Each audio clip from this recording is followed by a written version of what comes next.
Si alguno de ellos está enfermo físicamente, Dios, tócalo y sánalo. Si alguno de ellos está enfermo espiritualmente, Dios mío, tócalo, Señor Dios, y renuévalo, restáuralo, Señor, en el poderoso nombre de Jesús, Señor.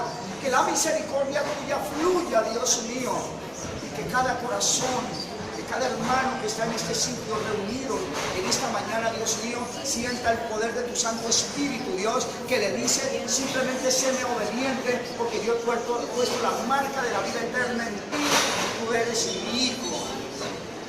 Jesús te dice hoy: por ti he muerto, pero he resucitado, por ti he sido crucificado, pero me he aguantado por amor a ti.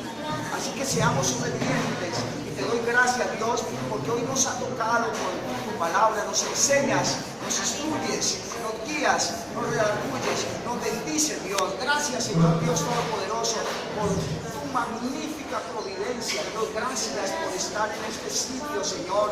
Yo puedo sentir que tu presencia está en este lugar, llenando este lugar, Dios mío, llenando esta convención, Dios, tocando las vidas, Señor.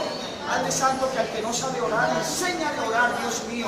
El que no sabe ayunar, Dios mío, enséñale a ayunar, Dios. El que no sabe interceder, que aprenda a interceder, Dios mío. El que no sabe obedecerte, Dios mío, enséñale obediencia, Padre. En el nombre poderoso de Jesús, toma el control, Dios mío, para que esto continúe, Señor, y que el domingo, cuando la convención termine, Dios mío, podamos decir: Señor, qué grande eres tú, qué misericordioso, qué bueno eres, Señor, que hasta aquí me has ayudado y me has bendecido, Señor.